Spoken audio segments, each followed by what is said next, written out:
expectation, given the infrared luminosity and radio emission here in that region of about 1 supernova per year for that galaxy. For B1, you will see in a minute, expectations are something like 0.3 supernovae per galaxy. And what you see here is the central region. This is VLBI and VLBI image. So we are looking here at a size of 150 parsec, something less here, maybe 100 parsec. And we see a number of very bright components. One could speculate that one of them is the AGN. We know there is an AGN in each of those galaxies. So we had monitored this galaxy with VLBI, and what you see here in a minute is a movie. It's already an old movie, has quite a number of years. First, we see the NIGMOS image. You can see clearly the two galaxies. And now the VLA image, which shows the nuclei, also other nuclear regions. A and B are this and this, A and B1. And now we focus on the nucleus A. And as time goes, we detect new and new supernovae. Some of them, as I said, they are relatively young supernovae or supernova remnants. Basically, they show little variation. But many of those objects seem to be 10 to 20 years old supernovae. So we also detected a microquasar candidate here. There is something, this A6 object appears and disappears with time, and it's always there. So this is completely at odds with supernovae.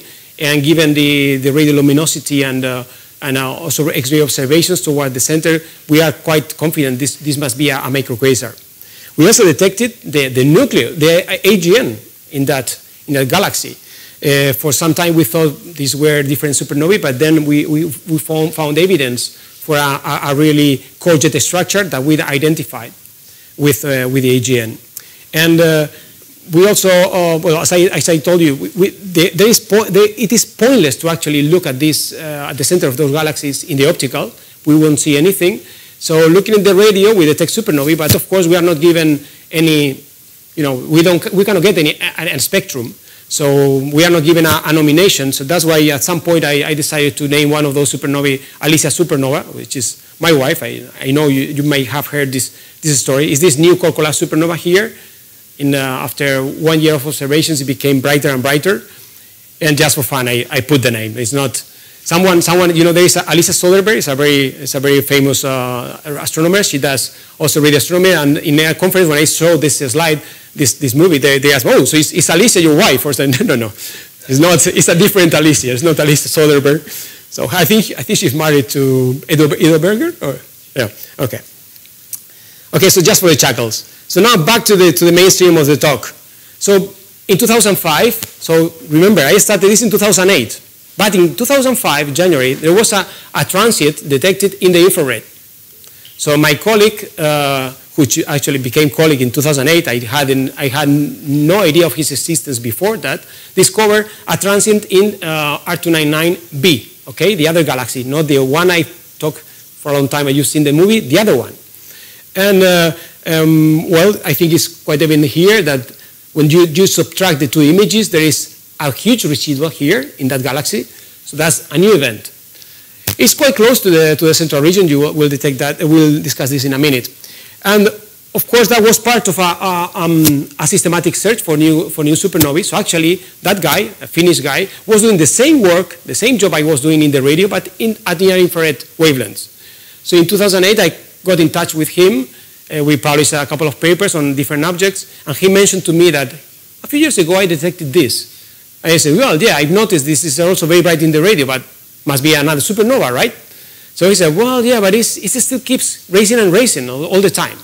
So we started to keep an eye on that result. At the time, we have been really a spectacular, superluminous supernova. Remember, 10 years ago. Now superluminous supernovae are kind of normal things. Now and then there is another one.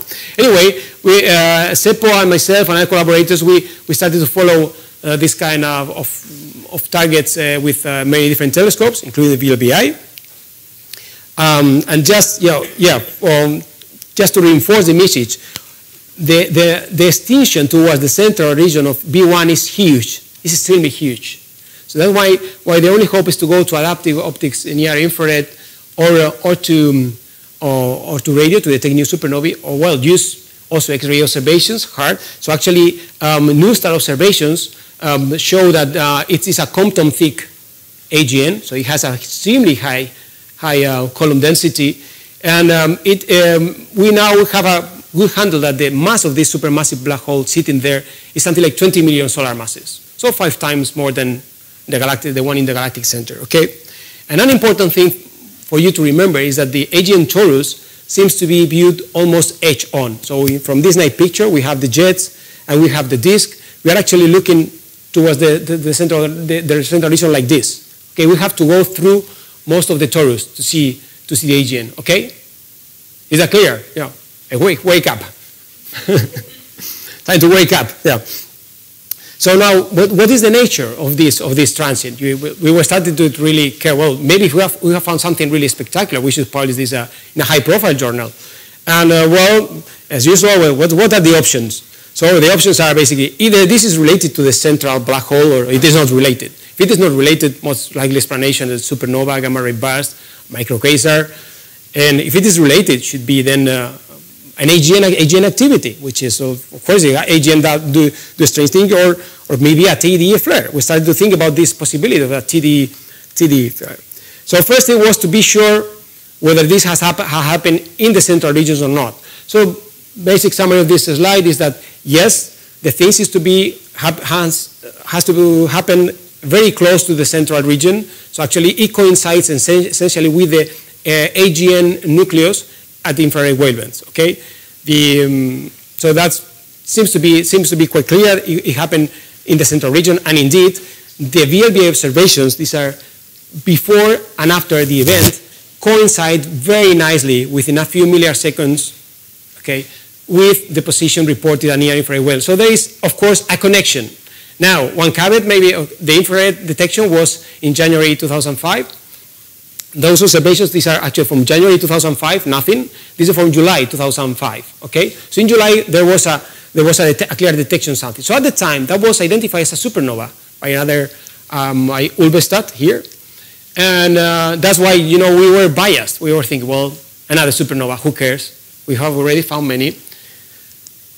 But as time went on, and you see here 136 days up to more than 4,000 days, you know, there was we could construct the spectral energy distribution at near infrared wavelengths, and it can be fit very well with a black body emission that actually is cooling down from about 1,000 degrees to something like 700 degrees. Actually, from the infrared, we could not just calculate, you see here, the luminosity in units of 10 to the 43 ergs per second, the total energy radiated in units of 10 to the 51 ergs. Okay, so it went very bright. So you see this above something like 1.5, more than 1.5 times to 10 to the 51 ergs, 10 to the 52 ergs, sorry, because this is 10, okay? Temperatures showing it cool down. We could even measure the radius of this, assuming a model of this black body, expanded black body, okay? Now comes the idea about using the ABN. So actually here has been crucial to use the European VLBA network. More than 30 epochs we have gathered so far on that object to really monitor it quite well.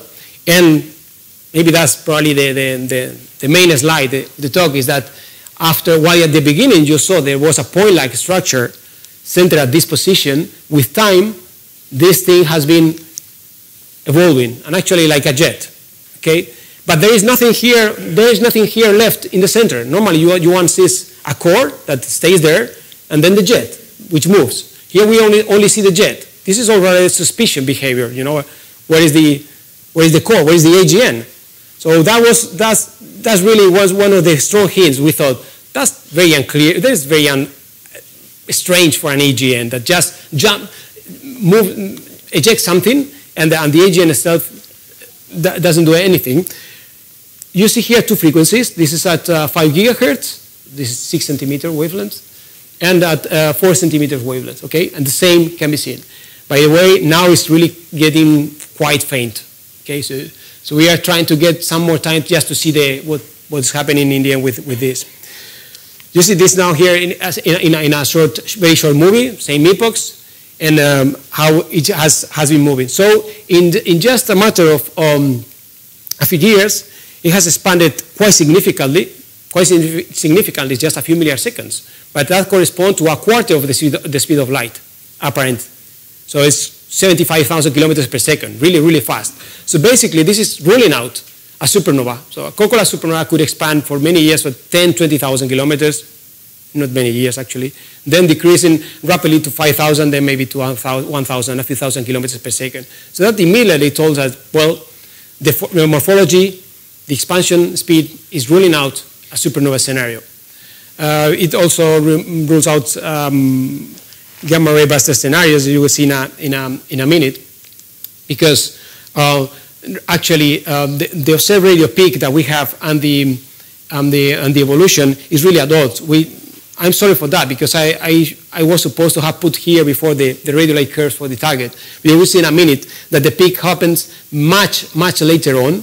So it's really at odds with a short, hard gamma ray burst, or even, or of course, a long gamma ray burst, or an X-ray flash.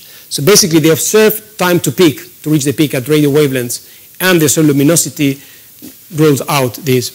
And then from the proper motion, so actually you see here, more than 4,000 days of expansion in right ascension and declination can be quite nicely be fit, the expansion of the jet, resulting in this value I told you, 75,000 kilometers per second apparent speed. Okay, so there is a subliminal expansion. I mean, on average, there has been subliminal, but normally all those jets start with a very relativistic expansion. So that's just for you to know. So we started to think, okay, we need now to model this. So we contacted some collaborators in Valencia that have developed codes that have hydrodynamic and radiative modeling. And while we asked, well, could you just run your code and see if you fit this, given all the constraints we have? And you will see in a minute also constraints from the near infrared, constraints from the radio. And well, yes, they could do this.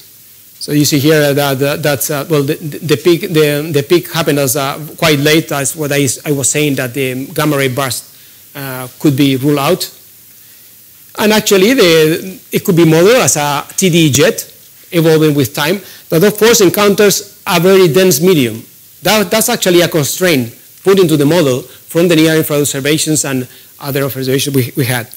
The kinetic energy of the jet, the intrinsic one, I mean the true one, is something like 2 times 10 to the 51 ergs, which is really also quite modest. It's something like 1% of the rest mass of a solar mass star. So that's really very, very, very little. I mean, assuming that from the start you have one solar mass star, and what is accreted at as efficiency as 10%. This is really standard, believe me. So those values here are no surprise. This is like, jet. So actually that's good. We could model this. So what happened then? Well, what happened is that for this to happen, you have an here, what you see here is time in days, a fraction, 10 to the minus 1 days, 10 to the 0, so 1 day, 10 days, 100, 1,000 days. And this is the speed of the jet, in beta is v over the speed of light. So you see here that this is close to 1, so actually it's 0.99 or 977 is really, really close to 1.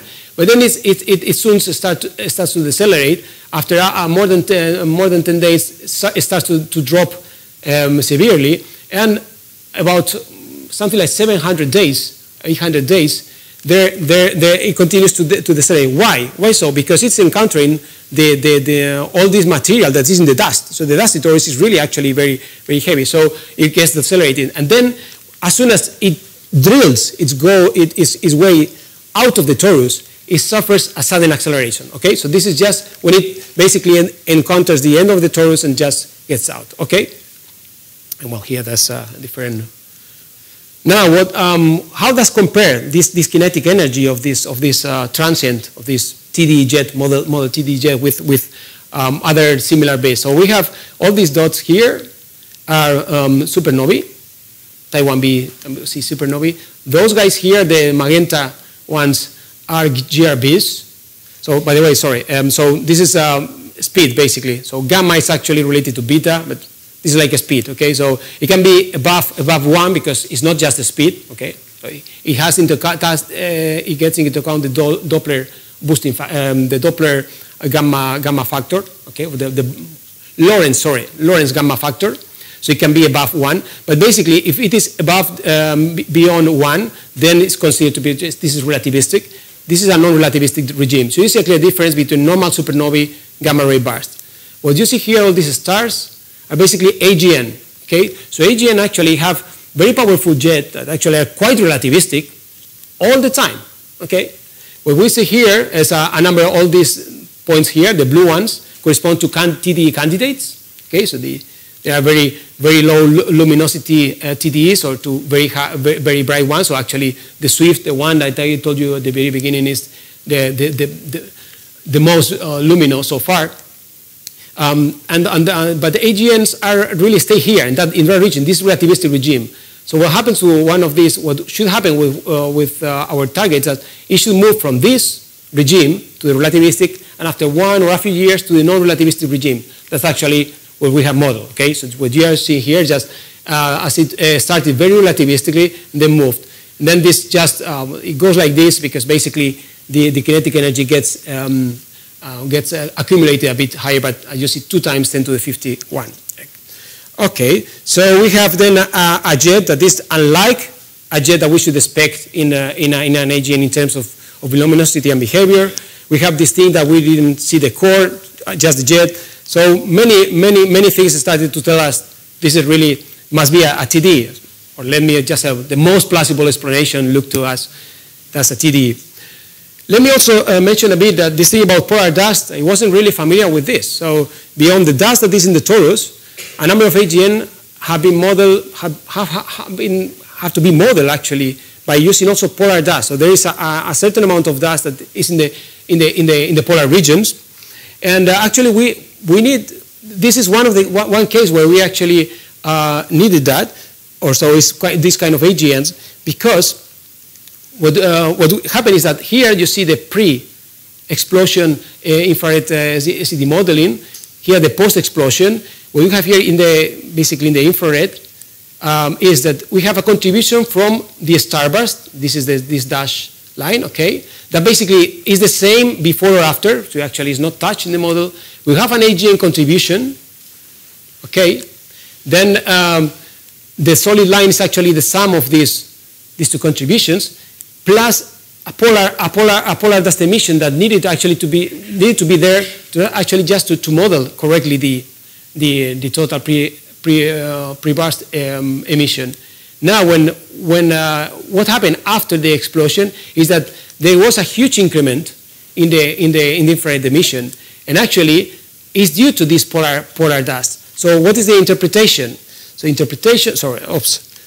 interpretation is that in order actually for the emission to be seen, it has to be re-radiated. Okay, so the dust in the torus is not enough. If one has some dust that lies in the polar regions, it can be then redirected towards us. Okay, avoiding all this absorption in the way if one will follow the normal way through the torus. So that's yep. This is assuming that the aging component remains constant, right? Yes, that's correct. That's correct. We also tried, modifying the AGN, but it didn't. Actually, this is the main thing that really can explain this. So, you can try with different AGN models, but then the results were a bit funny. The simplest thing is that you allow for this. Okay. Yeah. Okay. So, according to these 2 plots, you have a lower temperature in the right, but a higher emission. In infrared. Yeah, so here, okay, yeah.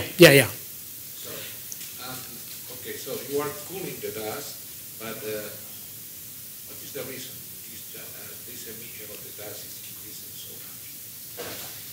Oh, okay, so it's basically re-radiation. So once we have the event, it's like in a normal AGN, all these UV photons, X-ray photons, that's actually the explanation for this is this energy is reprocessed, hits the dust, and then is re-emitted. Now, of course, this is not immediately after. This is, I think here there is a kind of compilation, because you see, actually here, the polar dust temperature is higher. Not, you see? This is 500, this is 900. The other black body is, so you start with a black body. I mean, imagine we are very close to the AGN. I mean, actually, the black body size goes up to 0.2 to 0.3 parsec. Okay, so it reaches from a very small amount. Basically, we cannot, let's say, 0, and it grows. And as it grows, it really, it cools down a bit from 1,000 to 100. But this is a different. Is the polar dust? So this will have the black body and then plus this polar dust that has been there all the time. And it just, when it reaches that region, it warms up higher. So from a pre-explosion temperature of 500 up to 900. Okay, so it's not cooler. It's actually it's heating this dust. It's just a different. It's not the dust sitting in the dusty torus, which, to be honest, before we went into that object, it was the only one I thought. Right, so. I actually well, why do we need that? And say, well, you asked me the only way to model this in a reasonable way. No, I saw that it was called because the peak of the distribution.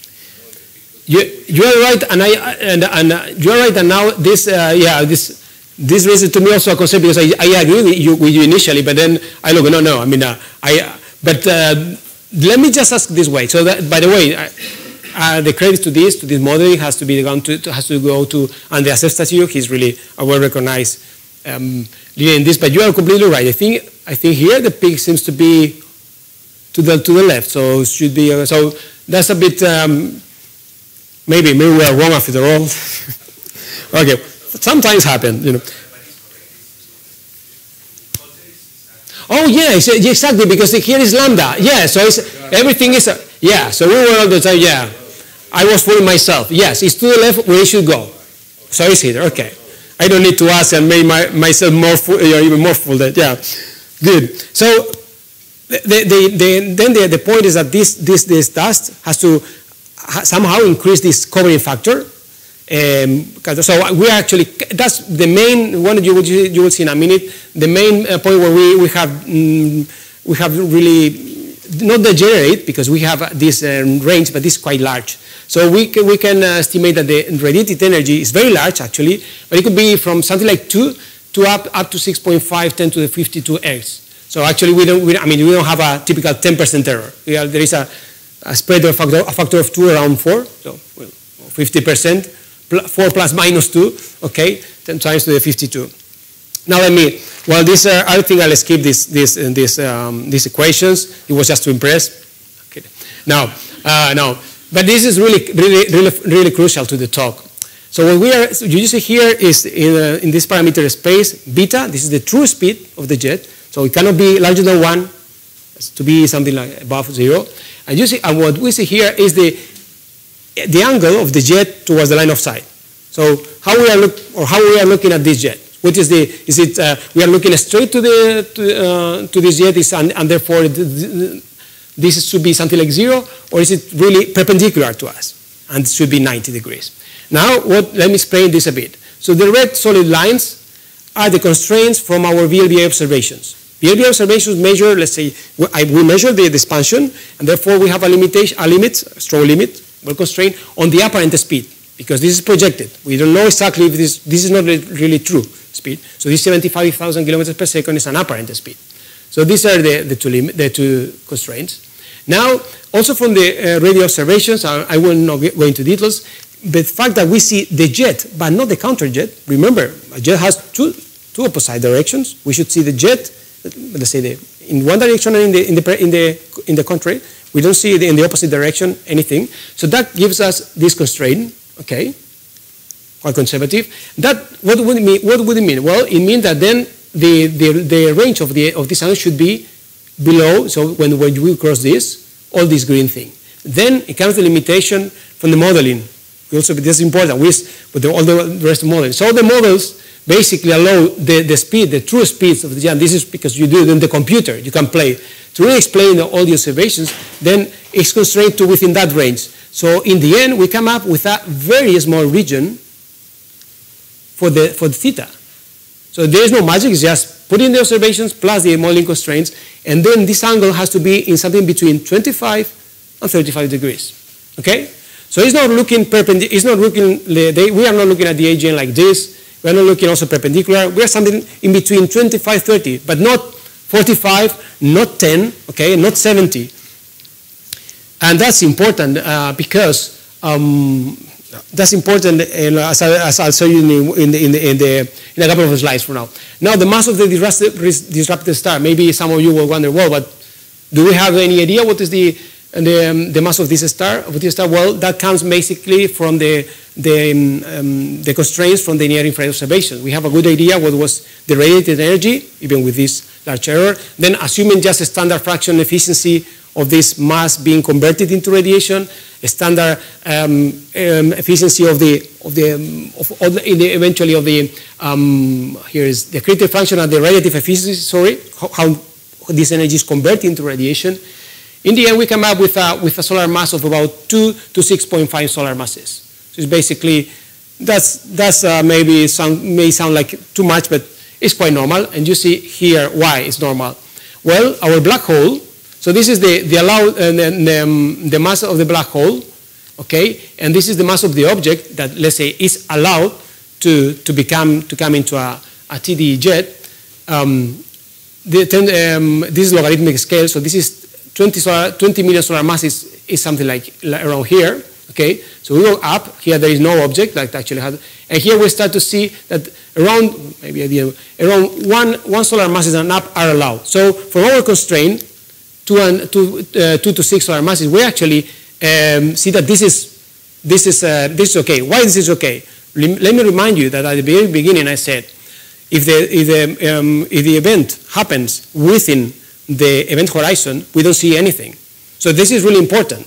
That clause is telling us that for a mass, a 2 solar mass star, for this black hole mass, we should expect, okay, a tidal disruption event that may result in a flare. Okay, that's the only point of this plot, and that range of masses that we come up with is normal. Is nothing funny here. So then, to wrap up, they'll say the whole talk in one slide, is that back in 2005 there was a near-infrared detection of a transient. A few months later, VLBI radio observations detected the counterpart of this transient. The monitoring, modeling, etc., near-infrared radio, also X-rays. I didn't really touch this, but also at other wavelengths, basically result in the most likely explanation being this due to a tidal disruption event that showed a jet. The near-infrared emission, most of this near-infrared emission comes from polar dust. Okay, it's not actually being re-radiated from the torus, because also the absorption there is very large, but from the polar dust we do see essentially most of them. And then the jet, which is the main thing we detected, actually had to make its go through the torus. It's not a jet being launched perpendicular to the torus, but with a large inclination. This is the angle of 30 degrees or 25 is that one. Okay, that's what it represents. So to summarize, this was the first ever resolved TDE jet, at least to our really with direct imaging. It was a very luminous event in near infrared. It implies that there was a disruption of a star of about 2 higher solar masses and in a very dense medium, so more than a few times 10 to the 4 particles per cubic centimeter. It also implies that a very huge reprocessing of the emission, because actually there was no, and this was unfortunate, there was no X-ray observations exactly at the time, but most likely, even if this had happened, we couldn't have seen anything because of this high density. Everything was actually being reprocessed into the near infrared, eventually in the optical, which would be anyway absorbed by the huge extinction towards the nucleus. And also, well, we detected the jet actually as soon as it could get out of this veil. So that's, in a sense, this is a very nice confirmation of theory of predicted radio jet, moving initially relativistically and then decelerating. But it also came as a surprise because until that object, it was actually thought, well, in the last 2 years there had been a change in the standard wisdom, but people didn't expect those things to happen in galaxy mergers. Okay, expect to happen in other kind of galaxies. Now there have been another candidate detected and in a post-Starbucks galaxy. So I think this paradigm is kind of changing. So what is the outlook? Well, the outlook is basically that this dust reprocessing may explain, to some extent, may actually be very useful to explain the tension between the predicted rates, which were like very much higher than the detections. We have a problem, you know, like you expect 10 to the -4, you detect maybe 10 to the -6. So where are the other 100? So if those things happen in galaxy merger and in the high redshift universe, there have been many more galaxies that in the nearby universe with, you know, a huge star formation. We should expect that in the central regions we have huge number of stars. So it should be expected that the rates there are much higher. So actually, it's maybe not necessarily that the theory is just wrong. It's like we have been biased so far by looking in the optical. By all these searches have been essentially being done in the optical, some of them in the UV. And if this reprocessing happens, we will not see those objects. Okay, so that's also a word of caution when looking for this. So it also looks bright for radio astronomers, because we should expect that maybe with the SKA we should be able to detect many more that have been so far missed. Okay, and then I wrote about this thing about the radiative feedback. I'm not sure, actually, to be honest, to which extent this can be important. But it's true that in all models I'm aware of, in evolution, galaxy evolution, people use supernova feedback. I completely misses this fact about maybe I should call it AGN Starbucks feedback, because if those rates are much higher in the high redshift universe, I guess this should be taken into account, because those masses, you know, fall in and then get launched, and you have a lot of radiated energy into the medium. So I think I'll stop. Well, no, I'll stop with this slide by saying that I am very thankful to all my colleagues, Anchon, Naim, who is here, Ruben Herrero. Many people from the IAA have been involved in this study. Also, of course, to Seppo Matila, who was the first author. We were both contact corresponding authors of that paper. But many other people that have made a huge effort, and believe me, we were really the first critics. You know, we didn't want to believe that. We didn't want to trust that was something really like a TDE, but it seems to be that's the case. So I'll stop here and take questions if there are any. Thanks a lot.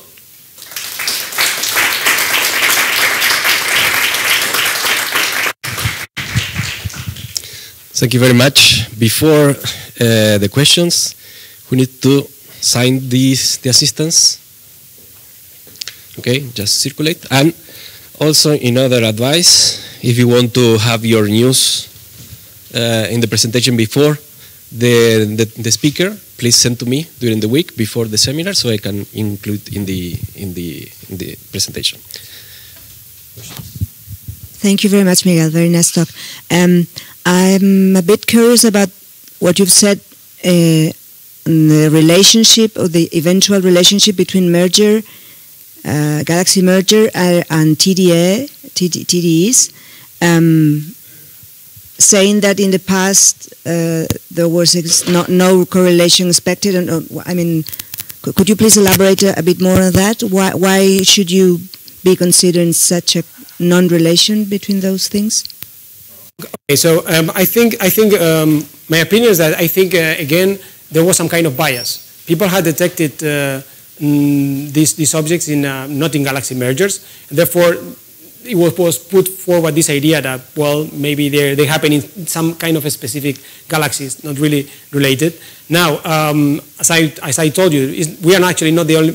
We are the first ones to show the resolved radio jet. That's nice, but there have been in the last couple of years a couple of papers were reporting TD candidates in post-Starbuck galaxies. And I think that's, in my opinion, that should be normal. I mean, again, in the central regions, where there is the AGN, where we have the AGN, like in luminous infrared galaxies, you have a lot of stars. So we should expect there correspondingly. I mean, this is maybe also naivety, but a much higher rate. So I'm not sure why this was put forward. I think it was just a bias.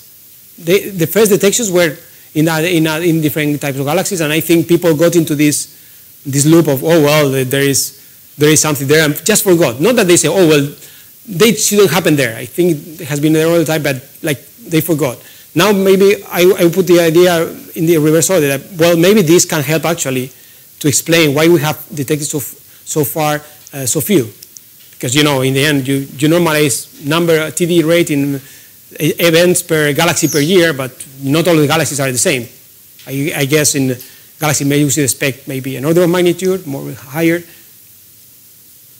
So sorry, apologies if I didn't say this clearly. Comment and two questions. A comment is that models do take into account the radiative and mechanical feedback both from supernovae and from AGNs in galaxy evolution. Supernovae dominate the masses, galaxy masses below about 10 to the 10 to the 5, 10 to the 10, and about 10 to the 11 is dominated by AGN feedback, but it is taken into account. Question is, I thought you were talking about in general AGN feedback is not taken into account. That's what I understood. Sorry, again, I wasn't then clear. I meant that these TD events, I mean, in particular for those galaxies, star-forming galaxies, where I would expect the rate is much higher. I don't think they are being taken into account. But yeah, I mean, for a normal galaxy where you have a normal field galaxy, this should play no role, I guess. So sorry. I missed the explanation why are we seeing first a geometrically thick accretion disk, and then it is view edge-on. Had you? It is first a thick accretion disk, and then geometrically thick and view edge-on. That's a picture you draw at the end. Oh, okay. So, I mean, here things are not to scale. First thing, you know. So it's just basically to. I think in the end we wanted to show that the jet had to go through the torus. I mean, this is kind of, so actually the torus is not just optically thick, but it geometrically covers quite a large fraction of the view, because, you know, the AGN is like a point. First, you're using now here torus, but you mentioned accretion disk before. It's not that. You remember the movie at the very beginning? You have torus. Maybe we could. Well, it's many slides from here. But it was also geometrically thick torus, I would say. And then we saw the jet just getting just perpendicular to this accretion disk or torus for the purpose of simplicity. Okay. So here, which would be kind of a standard explanation. I mean, that's what we thought. But then, if that was the case, then we couldn't explain the observation. So actually, the fact that the jet actually goes through, well, also because of the inclination, 30 degrees means it's actually really close to the torus. So that's just for representation, but actually it has to go through that torus. The model is, let's say, the model prefers such a solution actually. I understand the previous slide. I think it was that one. I didn't understand what those constraints come from. It's the mass of the object and the mass of the black hole. Okay, so that's. Which constraints? Okay, so well, I was about to jump to one of the first slides, but let's get with that. Remember, we have objects here because we also consider planets and everything. But let's focus on the stars. Okay, you have the gravity, the self-gravity of the star, and the tidal force from the supermassive black hole. You put this together, that's the constraint. Why does it have to be a star for a TDE? Why cannot be a blob of gas? No, a blob of gas. Okay.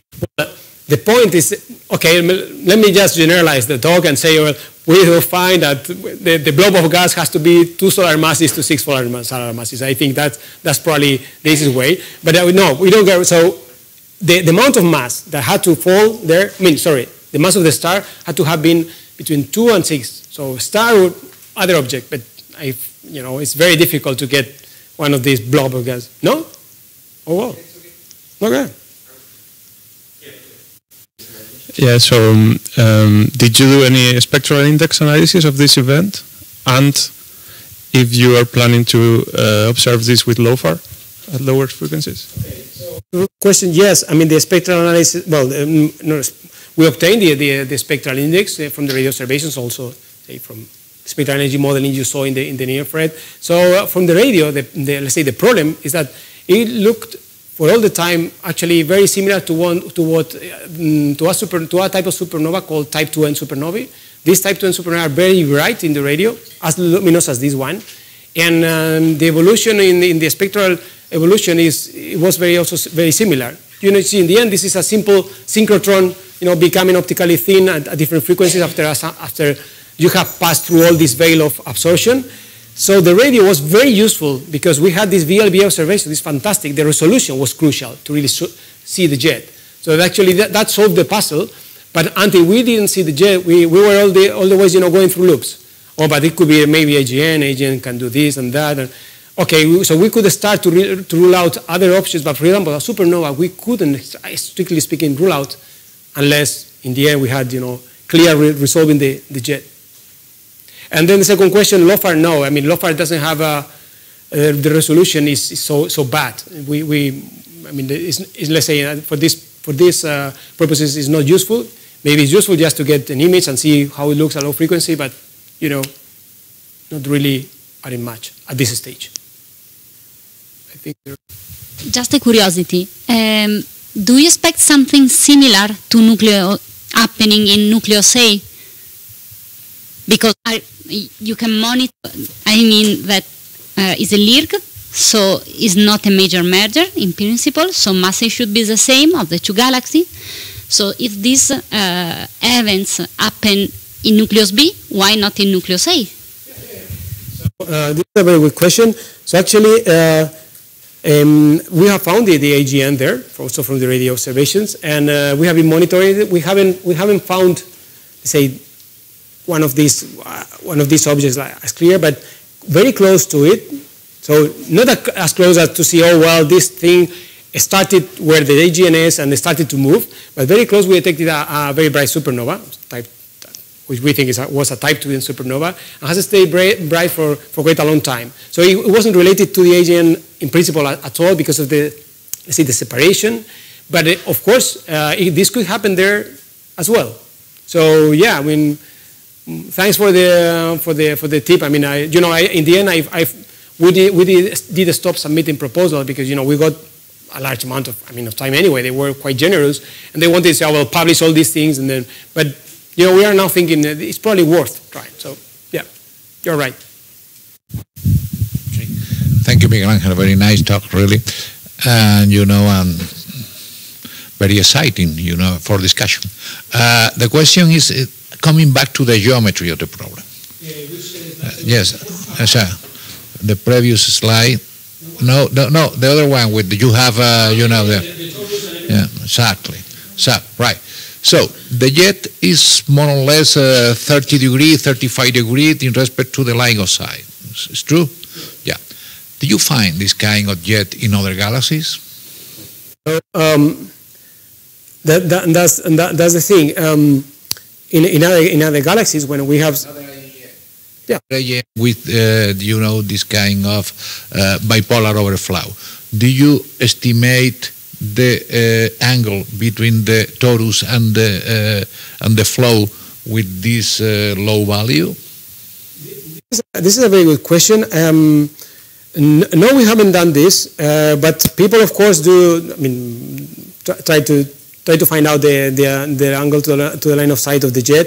If one has a very relativistic jet, which is the normal thing one encounters in AGN, it is a very low value, a few degrees, maximum 10 degrees, typically. But I don't think this kind of modeling of what is the inclination with respect to the torus, assuming torus and accretion disk are basically in the same plane, I don't think this has been done systematically. I think this is worth doing because if in the future, one find a similar thing and can do a BLB monitoring, this could differentiate between a normal AGN jet and a TDE jet. But I'm not aware of any systematic thing to this. So, yeah, it remains to be done. Cheers. Thank you, Miguel Ángel, for this nice talk. I think it's well, and congratulations for this nice picture. So that is very interesting. Sorry to interrupt you. The movie I show. So Ivan produced also a movie, but for some reason, it didn't really work here. So I took the one produced by NRAO, and which were very excited. So sorry that. The funny thing is that then the EDN complained, oh, why are you showing the NRAO? Well, they did it for me, the movie, they put money so that outreach, goes well. And, I showed that movie. Even though I think that, I have lost at some point, because, I don't know, how do you conclude that you need polar dust? Okay, so that was actually, again, strictly speaking, this is not actually related in the end to, is this a TDE you could exclude? No, it's basically trying to model you have properties there and you say, of course, in that model from Andreas Estafiu, there is no TDE. You put a TDE there and it's just simply, we have an AGN, you have an starburst, we have maybe even an overall galaxy there, that contributes somehow. But then, before and after the explosion, there was a huge jump in the emission. So, of course, you say, can you model this? How do we explain this? Can the AGN do this? So he said, no. No matter how we change this, we have this kind of Bayesian Monte Carlo now, those fancy MCMC Bayesian codes, applying hundreds or thousands of templates, and the only way actually to put this to fit both things is that you have this component that is as I became aware, is nothing really strange. Sorry? If I understood correctly, you get the data from Spitzer. Well, not only from Spitzer, you use other available data. So you see, it's not just the Spitzer. It's not from 3 to 12 micron. It's also high, from 1 to almost 100 microns or above. He's using available data. Use for that data or modeling that? I think it's not just the Spitzer. I'm not sure if Iras or Akari. He used available data from the literature. So it's not just the Spitzer data that I show was this for specifically modeling that. Is the following: you are working with a merger. In this merger, you have a lot of star formation. This star formation is producing a lot of dust. And I miss the point, the jump, in which you think that the obscuring dust is inside the region of the AGNs or can be outside the AGN. So that's the point that I cannot see. When you jump from one side to another, I think is my main question that I don't see quite clearly. Is there any other way? Well, okay, so let's just, for the purpose of modeling, that you change some of the other components. Why the starburst would change from before the explosion, after the explosion, dramatically to explain this? Let me just. This is this. The only way that support this thing is if you have variability observation in this polar component or whatever, that you need observation with variability. Otherwise, You don't know if because you can. I mean, you can have a dust cloud outside the AGN, in the environment of the AGNs, because you have a lot of star formation and dust and many things there. So you have outside the dust, and you can also include this kind of Okay, trying to get your point, I would say that, in our opinion, that was the easiest explanation. I mean, like, you know, you have just the same. I mean, it's not that we are now adding a lot of things. The guy said, well, there are a number of AGNs that we are aware of. I mean, not just this one. That have shown this polar dust thing. It's not something new. Now the figure I show is just as in the standard picture in a unified model for AGN. It's included. So okay. So that I don't think that it's very conclusive. Oh, I see. But for more easy AGNs, not an AGN in the middle of a merger, so that in these cases, even in the X-ray observation, when we detect the contour thickness is outside the AGN because you have a lot of dust that is blocking the center. well, this is the only way to work out this is through variability. So that I wonder if you have variability of this also. We did see this variability you show here. You see here? Yeah. Here you see, and then, so it's actually a factor of 15. So it's a factor of 15. I mean, well, sorry, the factor of 15 is in the the increment in this polar dust emission. Okay, if you will, 3 parameters, you know, the AGN, starburst, and polar dust, and actually that was, I mean, we were really surprised. I mean, these are the properties, and then after, how do we model this? And then it made sense this way. So I'm not sure, Rainer, are you skeptical or you? No. Oh, okay.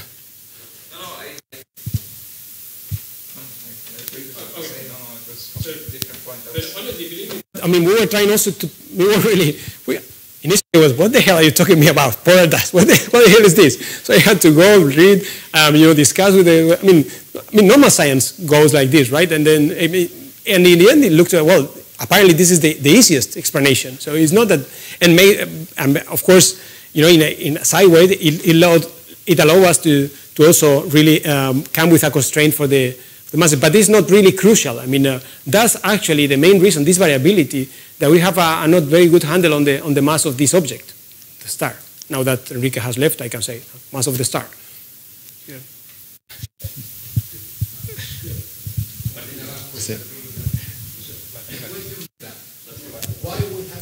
Martin was first. I got it. Congratulations, Miguel Angel. Impressive results. Okay, yeah, thank you very much. I would like you to comment on the late acceleration of the jet. I mean, I find it difficult if this is just a blob of material going through the torus. But if you have acceleration, it means that you have a continuous ejection of material. Okay, so no, actually, if you saw, it is going decelerating all the time. Sorry, yeah, that one, right? So you see, first it starts with the speed and it decelerates continuously. Only when it finds the jump of the, so it was being decelerated as like, you were pushing against a wall, and then as soon as you pass the wall, you just accelerate a bit. It was like that.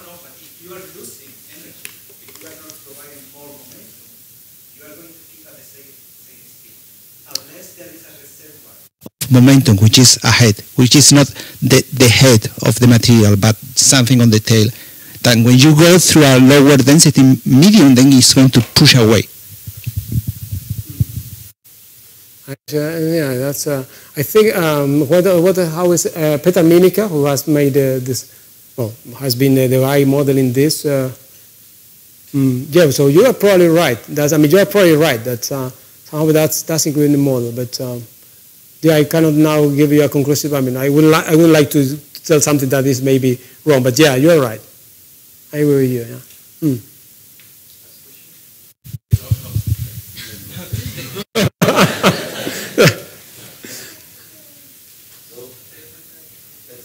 Say, congratulate again, Miguel Ángel, and say goodbye. Thank you.